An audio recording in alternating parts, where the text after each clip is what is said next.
Can you turn off the belly fat gene? What if I told you that this annoying belly fat was not only a gene problem, but also something that you could actually fix really easily? Spoiler alert, it's more than just calories in, calories out. It's in your gene and a type of fat called brown fat. Here are the chapters for this video. Don't forget that this is also available in podcast. Let's get into it. First things first, we have to talk about the two types of fat in the body. First, we have the white fat. It's the fat that you don't like. It's mostly stored in your belly, thighs, and its job is just to store energy. Second thing is brown fat, as mentioned. So this is a little bit different from white fat because it is packed with mitochondria. It generates heat and burns calories. And the secret is that you can kind of transform white fat into brown fat cells and influence how the fat that you have in your body will behave and then fall burnt or stored based on a little trick, and it's in the food you eat. I've got my computers here for my notes, but there are some fascinating studies about it. I'm super excited to actually share it with you. The studies have shown that one specific little hack will actually activate these two genes that I'm not even going to bother pronounce, and these genes control thermogenesis, aka when your body burns fat for heat. Not only that, but it actually helps you transform the white cells into something that behaves a little bit more like brown cells, which we'll call beige fat. So it will burn energy instead of storing it, and that little thing is omega-3. Of course, I come with science as a backup.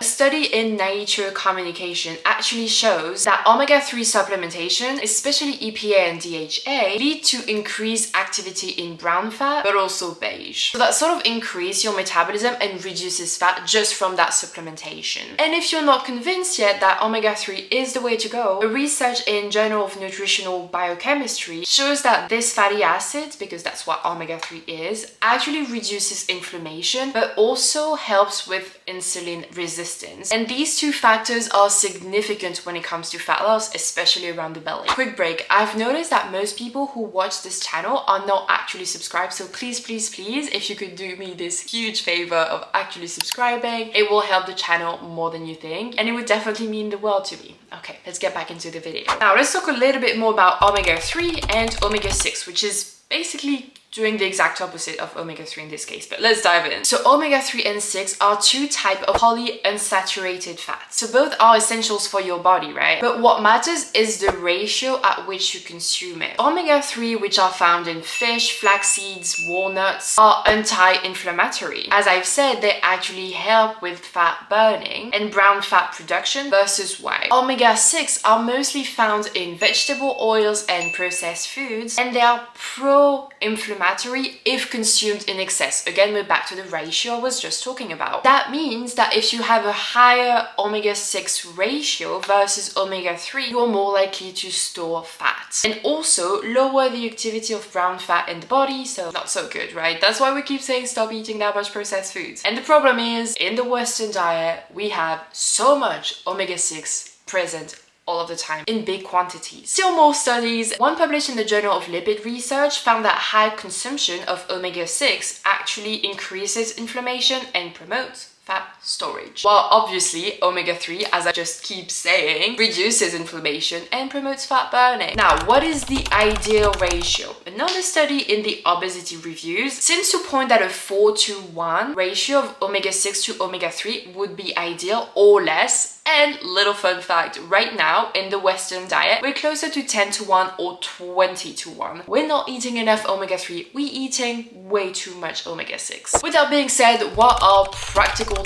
things that you can do to change that ratio, have more omega-3, less omega-6, and overall help transform your body and activate the right genes, get the fat cells right, all of that? Obviously, you want to start with eating more omega-3. So you want to aim at 2 to 3 servings of fatty fish per week. Sardines, salmon, chia seeds, and walnuts are great, but I know that you're going to ask how much, and it's actually going to be closer to 3 grams per day. One study tends to show that fish oils as supplementation, right, especially rich in EPA and DHA, can increase fat oxidation, aka fat burning. And the studies was for 6 weeks. So if you start now, depending on when you see this video, you could literally see amazing changes before 2025. As I've just said, you can try to eat fatty fish 2 to 3 times per week or have some sort of daily supplementation. That's my choice because I don't eat that much fish anymore. And that's going to be especially helpful for my vegetarian and vegan out there. Now, obviously, you also want to reduce omega-6, and that will easily come when you reduce processed foods. And it also is the case for reducing vegetable oils like sunflower, but you still need some of it, okay? So don't cut it all out. You still need some omega-6 in your diet. Now,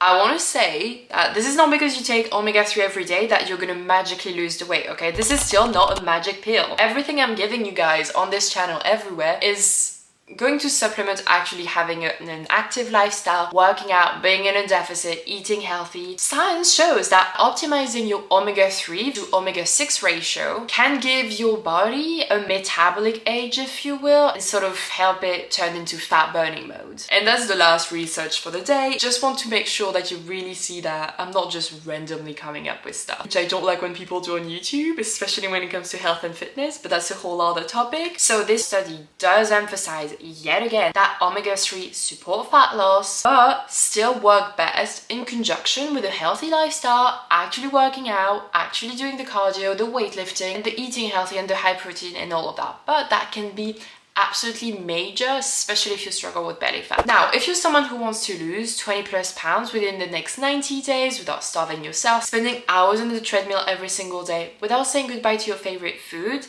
and every social events ever, and of course without getting the weight back, then apply for one-on-one coaching down below. It's completely free, just to see if and how I can help. If I can, I will 100% welcome you into my programs. I've done it myself, my clients are now doing it, so why not you? But yeah, that was pretty much the end of this video. Thank you so much for watching. If you like this video, like, subscribe, comment, share, all that good stuff, and I'll see you in the next one. Bye.